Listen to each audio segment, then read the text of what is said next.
Hey there, everybody. Welcome to another episode of Classic Gaming Brothers. I'm Seth. And I'm Zach. And we are the Classic Gaming Brothers. We are the Classic Gaming Brothers. That's right. That's right. Wow. What a day, what a dollar. What a day, what a dollar. I only say that because I found $1 on the street today. Did producer Doug take it from you? He does that with any money I find. Well, I did have to pay something to him that I used my dollar for, so I was pretty excited about. It's always very suspicious that we suddenly have to pay things for producer Doug whenever we have money, isn't it? Wasn't he the producer? Isn't it supposed to be the opposite? Yeah, I think maybe his idea is that because we don't give him a paycheck, he can just take any money we have.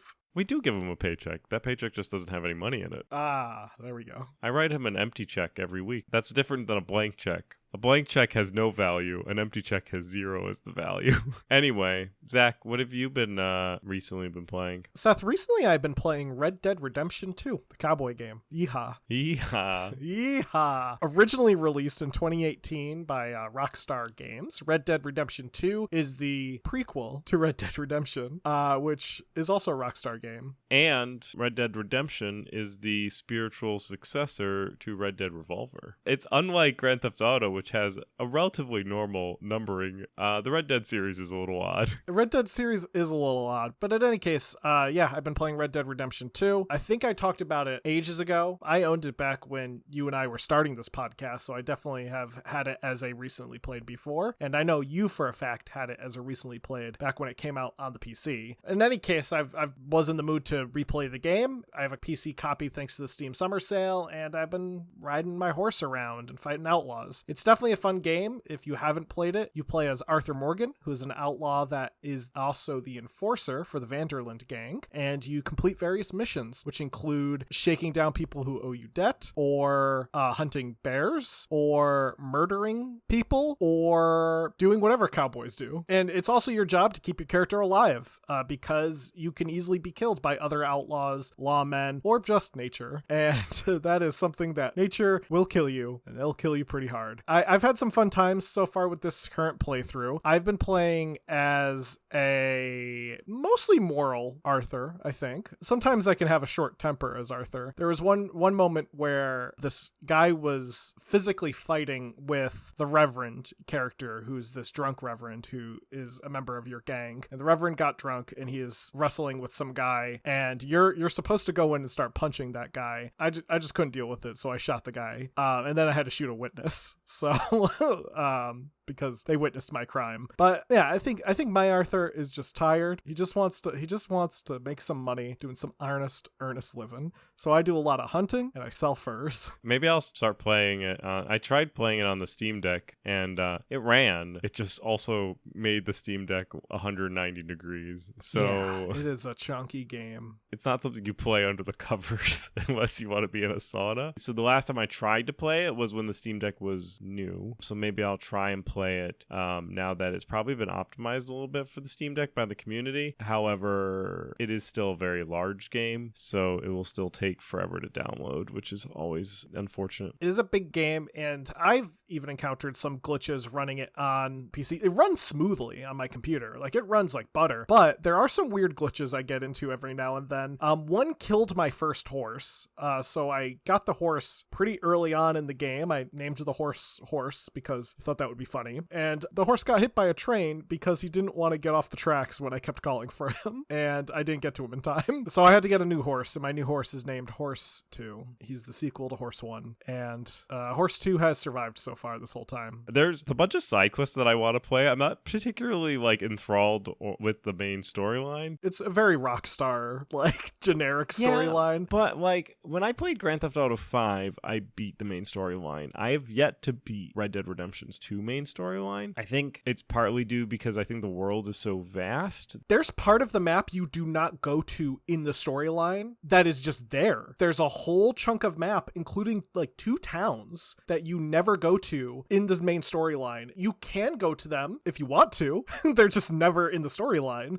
It's a ridiculously big map. I just got to Saint Denis, which is the it's in New Orleans. But it's not Nolans. And the first thing I did was change my outfit because I looked like a cowboy. So I immediately found something that was a bit more appropriate. I never change my outfit. I always dress with so I go to the hunter and I try to put as many animal things on my face as possible. Oh, very good. So you look like a serial killer. So I walk around with a wolf on my head and like crocodiles on my feet. Isn't your guy like constantly warm? Well, yeah, sure. Because if you wear too many furs, isn't it like you are warm and your health will deplete? Yeah. He'll take it off. I won't like change my outfit because I'm in New Orleans. I'll just be like more naked. Oh, fair enough. Anyway, Seth, what have you been recently playing? So recently I beat actually the game that we're going to be talking about this episode. Ooh. I beat Dawn of War, the original. So I've been starting to play the expansion pack, Dawn of War, Winter Assault. Technically Warhammer 40k, Dawn of War, Winter Assault, which was released back in 2006. This expansion to the original Dawn of War, and I think we talk a little bit about this expansion in the episode, but it adds 2 campaigns, the Order and the Chaos. The Order campaign allows you to play as either the Imperial Guard or the Eldar, and the Chaos campaign allows you to play as either Chaos or the Orcs. Technically, in the first few missions, you play as both during each mission. So you'll play as the Imperial Guard, and then you'll play as the Eldar, and the Eldar will be sneaking around helping the Imperial Guard a little bit because everyone hates Chaos. And later on in the game, you decide who starts to win versus the Order and the Chaos. And so there's technically 4 endings: the Orc ending, the Chaos ending, the Eldar ending, and the Imperial Guard ending. And remember, it's Warhammer 40k, and we'll talk about this, but it's a grim, dark world, so nobody is good in this world. So it's okay if any of them win. They're all bad. I personally am a big fan of the Imperial Guard as an army in Warhammer. I've been actually reading Gaunt's Ghosts, it's in the Black Library, which is the Warhammer body of work, and is about a commissar in the Imperial Guard and his life as a commissar. It's very violent. Well, his life is, but that's probably because he serves the Imperial Guard, and everyone's life is very violent in Warhammer. But I just really like their motif, and I think they're kind of fun. It's very Soviet Russian kind of motif, where the Imperial Guard just believe in, we have more bodies than anybody else, so if we throw more bodies and tanks, we'll win. And there's actually a squad leader you can get in the video game that exists in the real tabletop and the books and stuff like that, called the Commissar. And the Commissars are not officers of command, they're officers in charge of diligence, and they are tasked with making sure people are loyal and diligent to the Imperial Guard cause. And in the game, you actually can unlock an ability that is Inspire. It's called Inspire Loyalty, and the Commissar shoots a member of the squad, and that inspires everybody to continue to shoot. It's a lot of fun. I'm still early in the game. I'm not sure if I'm going to play through a Just Order and then move on to playing the Dark Crusade, or if I'm going to play Order and Chaos, or if I'm going to see all the 4 endings. I haven't decided. Yeah. I'm kind of going through casually. I kind of do want to get to like Dawn of War 2 sometime this year, maybe. So playing through every iteration of Dawn of War, Winter Assault, which arguably is one of my favorite Dawn of Wars. It may not be the best use of my time, but I do want to do a little Dark Crusade. However, I do believe that I will spend the least amount of time in Soulstorm, because Soulstorm doesn't, from my recollection, doesn't have a really good campaign, like a single player campaign. You could just play as every army and it's all just skirmishes, which is fine in its own right, but like I really like the Warhammer series for the single player stories, so I'm probably going to play more of Winter Assault and more of Dark Crusade and then move on to Dawn of War 2. Nice. I probably won't play Dawn of War 3. Fair enough. Well, today we are very much staying in the theme of Warhammer because we're going to talk about Warhammer Dawn of War. We'll talk a bit about the history of Warhammer and then a bit about Dawn of War as a game. And starting off, we did talk a bit about Warhammer back when we had Brent on, though when he was on, we mostly focused on Total War, with talking a little bit about Warhammer and how it relates to the Total War franchise. Right, because they had a Total War Warhammer. In terms of the history of Warhammer, the original game, started out as a tabletop miniature game that has been around for about 40 years at this point, first being published in 1983. The original Warhammer tabletop was inspired by a previous game that Richard Hallowell Hallowell and Rick Priestley worked on called Reaper, which was a skirmish game for about up to 30 miniatures. While developing Reaper, they contacted Brian Ansell, who owned a company called Asgard Miniatures in Nottingham, England, as they needed someone to make these miniatures, and Brian was someone who could help them. One of the ideas that they floated by Brian was developing a game that was even bigger than Reaper, and this led to the creation of what would become Warhammer. The first edition of the game was written by Brian Ansell, Richard Hallowell, and Rick Priestley, and was published in 1983. The first edition was called Warhammer, the Mass Combat Fantasy Role-Playing Game, and consisted of about 3 sets of rule books in black and white. These books were Volume 1, Tabletop Battles, Volume 2, Magic, and Volume 3, Characters, which broke down the core rules, the wizards and spells, and the characteristic stats respectively. When the game was published, it received mostly positive reviews. In the magazine White Dwarf, one critic noted, "If you regularly wargame with miniatures or have been wondering what additional fun you could have from your rapidly growing collection of fantasy figurines, then I recommend you check out Warhammer and let battle commence." The one review from Dragon magazine was less positive, with the critic pointing out that the manuals were full of typographical errors and grammatical issues. Another critic in the same issue of Dragon indicated that they felt while the rules were well organized, they suffered from issues, stating that the rules were quote-unquote hardly a model of English usage or proofreading. That's fun. I think it's also fun is I'm pretty 100% positive that at some point in time Games Workshop and White Dwarf combine, where Games Workshop buys White Dwarf. They're definitely in bed with each other. And White Dwarf is a UK-based magazine, and Warhammer, Games Workshop, is a UK-based tabletop game. Yeah. Dragon magazine, I'm pretty sure, is US-based, so it could also be a little bit of a lost across translation as well. Wonder if they were just annoyed by all the U's color spelled with U. Possibly. Yeah. Now, a second edition was published in 1984, containing some revised rules, but more importantly, major clarifications of the original rules in the first edition. Now, this will set a pattern, but Warhammer, they release editions regularly. However, what's fun about Warhammer is that even in tournament play, you can play in whatever edition was the latest edition your army had rules for. So if you have a army that is last had rules issued for 8th edition, you can go up against somebody who's playing with like a newer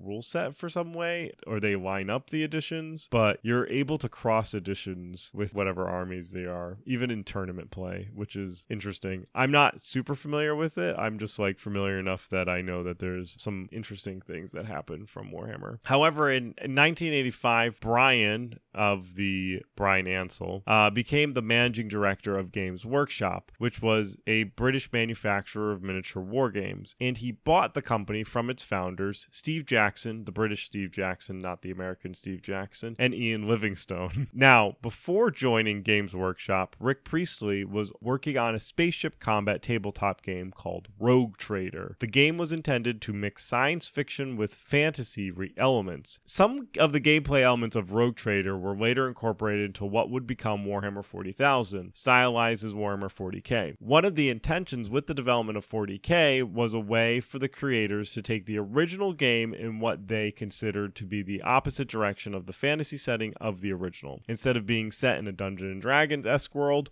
Warhammer 40k is set 40,000 years into the future, where there is space travel, spaceships, and of course, Space Marines and aliens and all sorts of fun stuff. Though, in Warhammer Fantasy, they have the Skaven, which are my favorite race of creatures. Those are the rat the rat people, yeah. Yes, yeah. the rat people. They're great. However, in 40k, they have the Tyranids, which are aliens, are also great. But because they have Tyranids and they have like orcs, they don't need Skaven, which make me really sad because I really want Skaven in the future. Because I want future space Skaven, but no. I don't think we get into this at all, but there's a fun fact about orcs in Warhammer 40k that just needs to be known, and that is that they come from fungus. Oh, yeah. Also, it's spelled with a K. Yes, it's the British way of spelling yeah. orc. And they also all have British accents. Yes, yeah.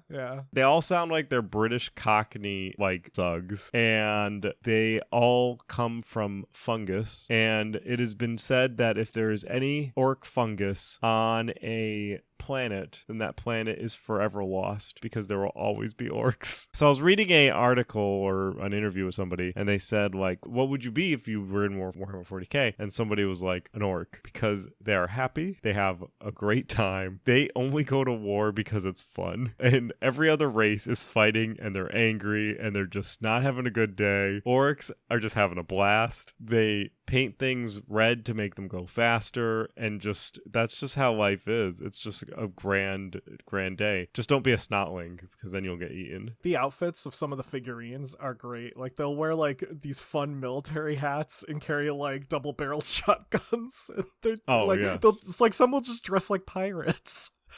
In both 40k and I think the original. It doesn't matter. Orcs are always just fun. Now, prior to the full publication of 40k, Games Workshop considered selling conversion kits for Warhammer Fantasy that would allow you to turn your existing models into futuristics models, adding laser rifles and other sci-fi elements. Ultimately, they decided against this in the end and marketed the game instead as an entirely new game. In 1987, the game was published as Warhammer 40k Rogue Trader, which, with its initial rules based on Warhammer Fantasy Battle. As the game was heavily inspired by Warhammer Fantasy, Games Workshop made the decision to market as a spin-off game. They also wanted to make sure that they weren't confusing players who were waiting for the original Rogue Trader, which was fairly different from the final product. And in fact, Rogue Trader is still a game in its own right. It's owned by Games Workshop. It plays differently than Warhammer 40k, and is set in the Warhammer 40k world. It's more of like a kill team style, I believe, which is like a smaller group of miniatures. But they have Rogue Trader, they have Blood Bowl, they have some weird offshoot games that are not Warhammer but set in the Warhammer world, and it's kind of fun.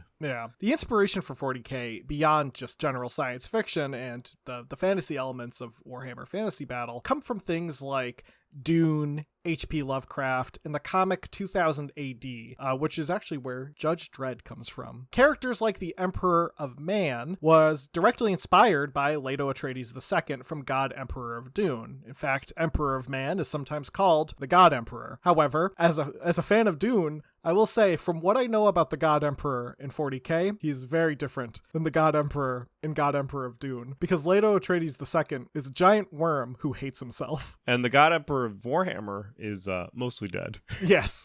He's held alive by the sacrifice of 1,000 people a day. He's kept alive so that warp travel can exist. Leto Atreides II also is kind of kept alive for warp travel to exist. He's one of the only people in the time of God Emperor setting that can produce spice. From his butt? From his body, yeah, because he's part worm. His butt. But yes, his butt. Anyway, for those who aren't familiar with Warhammer 40k in terms of the actual game, a typical game may take up to about 5 to 20 minutes to set up. Certainly could take longer depending on how many figurines you have and also how big your little map is. And it can run anywhere from a half hour to 180 minutes of game time. And those half-hour matches, I assume, are more of like skirmishes, while the 180 minutes one could be like a small-scale war. Yeah, onslaught is what I think the highest. Depending on the scale of battle, there's like 3 tiers of battle. Depends on how big of a map you need. So if you want to play an onslaught, you need a 7.5 foot by 4 foot map. The game is played in a series of battle rounds, with each player having a turn divided into 7 different phases. This includes command phase, movement phase, psychic phase, shooting phase, charge phase, fight phase, and morale phase. And what I like about all these phases is they're all pretty much self-explanatory. Yeah, for sure. You could do weird things, but that's really nuanced in the game within the phases. Now, Warhammer 40k first started blending into video games with the release of Space Crusade back in 1992. Prior to this, there were some games based in the Warhammer Fantasy universe, such as the turn-based tactics game Hero Quest, based on the spin-off board game Hero Quest, which is a spin-off of Warhammer. Now, Space Crusade was based on a spin-off. It was based on a board game of the same name, also set in the 40k universe, and it's a 2D game set in an isometric view. This was released on the Amiga, Atari ST, MS-DOS, Amstrad CPC, Commodore 64, and ZX Spectrum. Later in 1993, a real-time tactical tactical game called Space Hulk was released, also set in the 40K universe. And I want to say, I never knew until like a few years ago that Space Hulk, I used to see the name everywhere because it was always on sale on Steam. Never knew it was a 40K game. I just was like, that game is about a big guy in space. I mean, it is. I mean, that doesn't not make it the same thing. It's about a big guy in space. I like that there are, like, Space Hulk is still its own property, and it still gets, like, games recently released for it. The thing is that, and I think this is an important distinction, 40K is not a game. 40K is a setting. Yeah, it's a universe. There are games within 40K, of which the most popular is the tabletop where you have battles, but they have other games in it. Space Hulk is one of those games. Same with Warhammer Age of Sigmar, or the fantasy, whatever you'd like to call it. It's the world of Warhammer, which is why there's a lot of books and a lot of video games, and a lot of the video games are sometimes Space Hulk, where others are just Dawn of War, perhaps. Various games set both in the fantasy and 40K universe would be released, and most took a, I would say, real-time tactics approach, or sometimes an action approach. Now, it's important to note here that in 1994, Blizzard Entertainment released Warcraft, Orcs and Humans for MS-DOS. While Warcraft's gameplay influence was pulled more from games like Dune 2 and Herzog's Way, the aesthetic would certainly be compared to Warhammer. In fact, Patrick Wyatt, who was a producer for Blizzard at the time, did state that Blizzard's intentions were to make a Warhammer game, but plans didn't come to fruition. The similarities would remain, with a lot of the art direction from Warhammer being a direct influence on Warcraft. Similarly, in 1998, StarCraft pulled out some visual inspiration from 40K, such as the depictions of Space Marines, and even where Space Marines come from. Except in StarCraft, they're more human than in Warhammer. In Warhammer 40K, a Space Marine, that's a horrible thing. How they make Space Marines. In StarCraft, it's just criminals. Yeah, and they're just dudes in suits, pretty much. Yeah, I mean, they're like steroid enhanced. Yeah, that's pretty much it. They take a lot of stim packs. Jacked up and good to go. Yeah, but in Warhammer 40K, they're like children who are abducted, and then they get cut open and given extra organs, and then they get given the gene seed, because all of the Warhammer Space Marines all have a thing called the gene seed, and they all have it from their Primarch, who is the main Space Marine of their chapter. Oh, yeah. And so they're all brothers. One chapter, they're not brothers, they're all clones. So then you don't know who they are because they're all the same guy. It's wild. In StarCraft, they're all just Confederates in space. That's true. And criminals. That's also true. It's interesting. Actually, Zach has his notes, the similarities end with StarCraft, because StarCraft is set in the 25th century, not the 40,000 years in the future. And there's no God Emperor. There's just Jim Raynor, which, honest, there is Emperor Minsk at some point in time. And you could draw parallels because the Protoss are kind of like the Eldar. Yeah. And the Zerg are like the Tyranids. Yeah, they are. Yeah. And the Xel'Naga, I believe, are kind of like almost like the Satan almost, but which is like the old ones in Warhammer, because the Xel'Naga are supposed to be like this merged race between Zerg and Protoss or whatever, but that's not in Warhammer 40K. The Satan are like a deity race that the Necrons hate, and then obviously the Terran are like the Terran. But yeah, so they are in similar veins with each other. So at this time, there were these obviously these two very strong real-time strategy properties out in the market, StarCraft and Warcraft, that were based on Warhammer and Warhammer 40K, but they didn't actually have any real-time strategy games set in these worlds, or at least modern real-time strategy games. I think, like, if you go back into the annals and we go back to like Space Crusade or something, you may get to something where that's real-time strategy-ish. I looked, and most of the games they had were real-time tactics, which is different than real-time strategy. For those who don't know, real-time strategy primarily is involving the management of resources and the construction of armies, while real-time tactics is less involved in resources. It's more about micromanaging your units. So I guess like like the best example would be Stronghold is more real-time tactics than, Warcraft, which is more real-time strategy. Because in Stronghold, you're more of caring more about the micromanagement of your units when you're going into like battle stage, whereas in Warcraft, you have more of an economy. But yeah, in 2004, this would change because Relic Entertainment would release Warhammer 40K Dawn of War. Relic Entertainment would get their start initially back in 1997 when they were founded by Alex Garden, Luke Maloney, Aaron Daly, Aaron Kambitz, Rob Cunningham, Gary Shaw, and Shane Alfreds. The Vancouver-based company got their name because they liked the way it sounded and they thought it was easy to pronounce. Their first game would be called Homeworld. It's an amazing game. Yeah. So they hit it out of the park with their first game. Yeah, they have a banger right off the beginning. Which was a real-time strategy game published by Sierra Studios. And their next game, Impossible Creatures, was also a real-time strategy game published by Microsoft Game Studios in 2003. After the release of Homeworld 2, Relic would be acquired by THQ for $10 million in cash. The acquisition would wrap up in early May of 2004, and work would begin on Warhammer 40K Dawn of War. So in Dawn of War, there is a 11-mission campaign that is set around the Space Marines. You can only play as the Space Marines, which is why Winter Assault is cool because it allows you to change your armies. But if anyone knows anything about Warhammer 40K, it's that Space Marines are the protagonists. Space Marines attack! Now, specifically in Dawn of War, you play as the Blood Ravens chapter in the Space Marines. Now, the way that Space Marines are structured, each Primarch has their own chapter, but there's also sub-chapters. Blood Ravens are a sub-chapter because they're not one of the original 20, and they exist in their own realm, and they only actually exist for this game. They were created for Dawn of War. Now, your main character, and you don't play as, you play as like the mystical body that controls everybody, but the main character in the Blood Ravens is Captain Gabriel Angelos, who's arrived on this planet called Tartarus to help the Imperial Guard. And there's this Imperial Guard colonel by the name of Karis Brahm.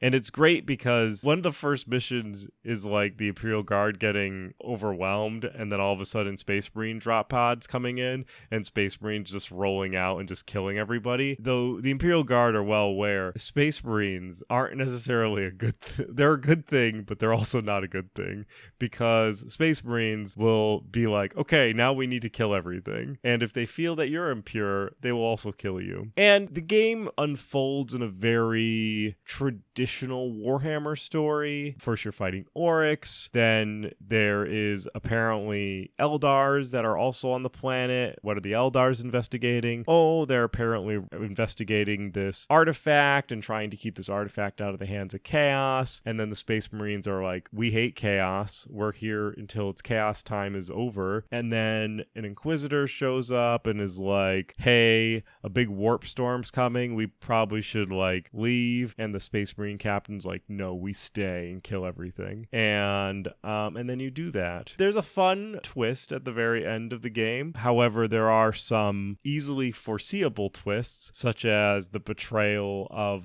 your librarian, who ends up falling to Chaos. But that's not a secret, because every single cutscene has a Chaos person whispering in his ear about how he needs to take power over, so it's clearly that he's going to betray you. But yeah, so it's a fun game where you play through smashing things. I have a horrible strategy that I do in how I beat every single mission, and that is dreadnoughts.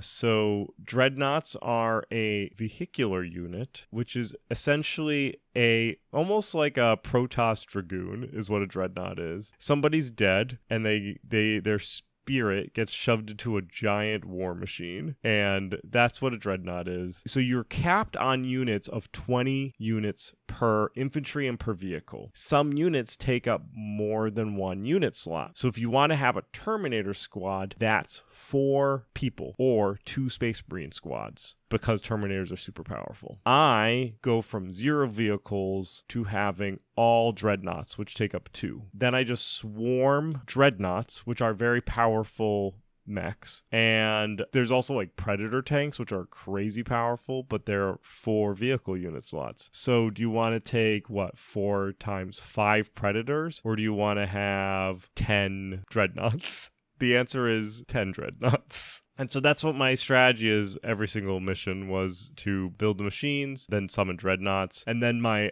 ultimate strategy is then I build in, you get a deep strike machine. It's like a satellite uplink where you can like nuke people with satellites and also drop pod units into place. So then I would just drop pod a never-ending supply of dreadnoughts. And that was my strategy. And that's the game, it's a traditional, it does have a twist, like I said at the end, but it's a traditional Space Marine story of you fighting everybody on the planet. Except the Imperial Guard. You don't actually, you fight them for a little bit, but you fight everybody on the planet. In terms of the gameplay, the game is played like other real-time strategy games, but with more focus on capturing and holding strategic locations on the battlefield. Once you capture a control point, you must construct additional units and buildings to keep your forces in command of the point. The winner of the battle is whoever controls a certain number of points for a certain period of time. So to just kind of go over the money, as it were, Dawn of War was right around the time period when companies loved to release a game and then release an expansion and then release a game again. I think I bought StarCraft like a million times because this was right around that same time period. Freaking battle chests. Which is what they did, right? So they released the game in 2004. Then they added a couple of maps, released it again in September of 2005, called it Game of the Year Edition. Then after that, they had an expansion, Winter Assault, which we've talked about. They released that independently. Then they released it bundled with Winter Assault and called it Gold Edition. And that they released that in 2006. Then they released Dark Crusade independently. Then they bundled Winter Assault and Dark Crusade and released it as Platinum Collection. Yeah. Or they actually call it the Anthology in the PAL regions for some reason. Of course they do. Finally, Soulstorm came out, so they released that independently, and then they released the game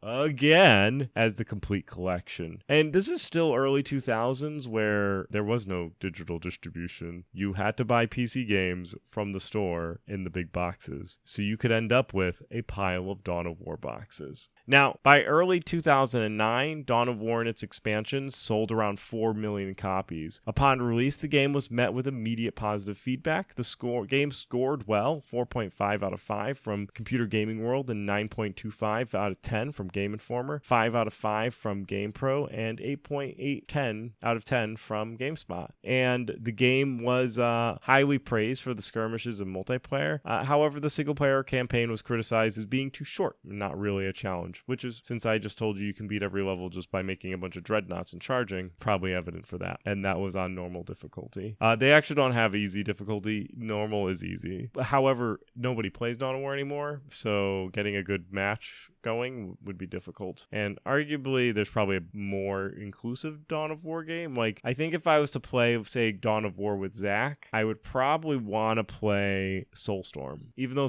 Soulstorm doesn't have a great single player, it has all the armies. So then we could play, Zach can play as like whatever his favorite race is. What is your favorite race? I don't play a lot of 40k games, so I don't know. What do you like? Orcs? Yeah, I like orcs. I just think the concept of orcs are the best. I've always liked orcs. Even in like other games their orcs are in, I like orcs. I do like that they're the Imperial Guard, and I believe also the Space Marines have Adeptus Mechanicus. So Adeptus Mechanicus are another faction of Warhammer 40k. Yeah. They are a fun faction of pretty much cyborgs, and they worship the machine spirit, and they don't actually worship the Emperor. They acknowledge the Emperor as the Emperor. They say he's the Emperor, but they don't worship him. They worship the machine spirit, and they're in the Imperium. Anyone else who worships anyone else other than the God Emperor is killed. Oh, so they're just special? They're special because they maintain all the weapons. Yeah, that makes sense. So since they manufacture and maintain all the weapons, they can worship whoever they want. Yeah. Because the weapons don't work if you don't worship the machine spirit. Yeah. But there are units when you're playing as the Imperial Guard and when you're playing as Space Marines who are actually Adeptus Mechanicus units that hang out. And like your builder units are actually, they're not Space Marines. They are either the Servitor or the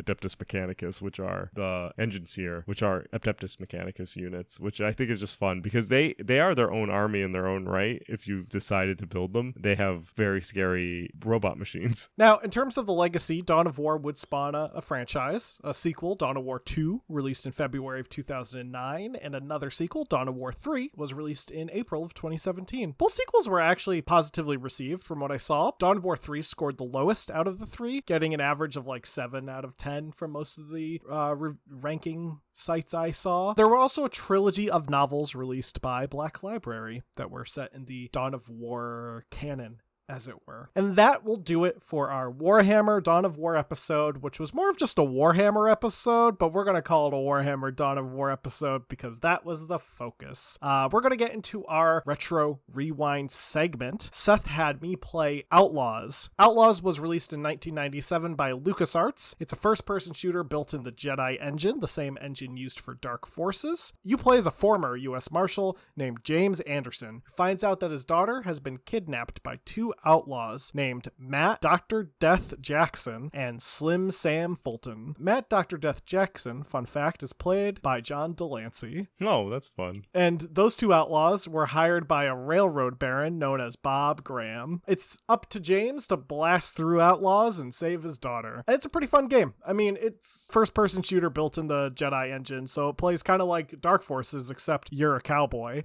So you get like a 6-shooter pistol and like a rifle, and I think later you can get a shotgun and such. But it's a good time. I like that there are some unique elements to the game. For one thing, you can fan your pistol, which is cool.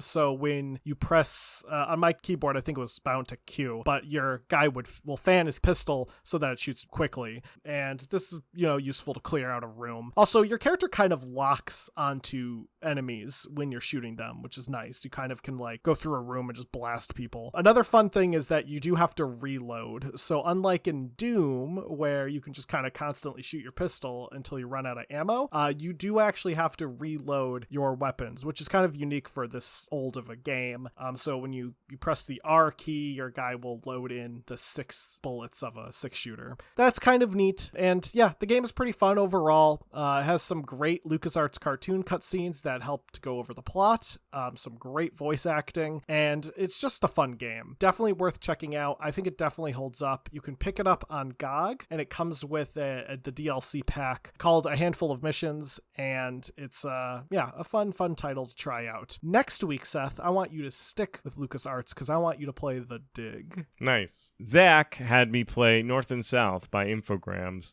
released on the, are you ready, Amiga, Atari ST, NES, Amstrad CPC, MSX, MS-DOS, Commodore 64, and ZX Spectrum in 1989. Zach had me playing on the NES. In it, you play battles in the Civil War, and the game's art style is designed after the Belgian comic Les Tuniques Bleues. I am only assuming that Zach had me play this game because I had him play Steel Panthers. I think I got inspired by like Steel Panthers when I was thinking of it, but it is I've heard good things about it, so I wanted you to play a good game. This game is a real-time battle action sequence. I actually enjoyed the art and the loading screen. You start off and you can pick all the different interactive options, so you can change the date from 1881 to 1884. You can in any year in between, depending on the year you pick, and the weather conditions can also determine like what your intro. It could say like this is the year and this who has the upper hand. You can change your weather conditions. You could turn off whether or not you want to do battles or side-scrolling missions, and you could choose to play as either the Union or the Confederates. And you can also have it so that one player plays as the Union and one player plays as the Confederates. You can also do it as a computer as well. So I chose the Union and had the computer be the Confederates, and I got my tuchus handed to me because you have to control everybody in the combat. So you essentially, when you go into battle, it goes into a tactical view where you deploy your troops, and you have your battery, which is your cannons, you have your cavalry, which are your horses, and you have your infantry, which are your men. And you have to control them all at the same time, but you have to change the buttons to control the one. So you have to, if you want to move your infantry up, you have to switch to the infantry, then you have to move them at the same time that they're shooting you with their cannons, moving their horses in and moving their infantry all at the same time, which seems unfair since they are a computer and can do everything at once, and you are a human and you have to manually change everything. At the first battle, I got wicked beat up, and then the second battle, they killed everybody except 2 of my infantrymen, who I then used to chase everybody around and got them to run their people into the water until they eventually ran me over with horses. So I didn't do well. I lost. If I was in charge of the Civil War, it would have been over in 1881 and everyone would have been dead. Does it hold up? Well, it's an incredibly niche genre. It's not only is it a battle simulator from the 1980s, but it's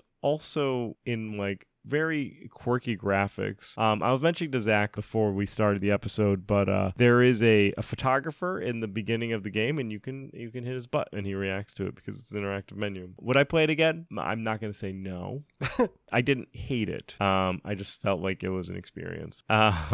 Zach, for next week, you can play Splatterhouse 3, I believe, for I think it's for, you can play it for the Genesis. Nice. So if you enjoyed that episode on Warhammer Dawn of War, let us know. Send us an email to classicgamingbrothers@gmail.com. Be sure to follow us on Facebook, Classic Gaming Brothers, Instagram, Classic Gaming Brothers, or Twitter, CG Brothers Pod. You can check us out on all the various podcasting applications out there, be it iHeartRadio or Podbean or even iTunes. And be sure to visit our website, classicgamingbrothers.com. Anyway, Seth, is there anything you would like to contribute? Don't play games like my brother. And don't play games like my brother. I've been Seth. And I've been Zach. And we've been the Classic Gaming Brothers. That's right. Space Marine!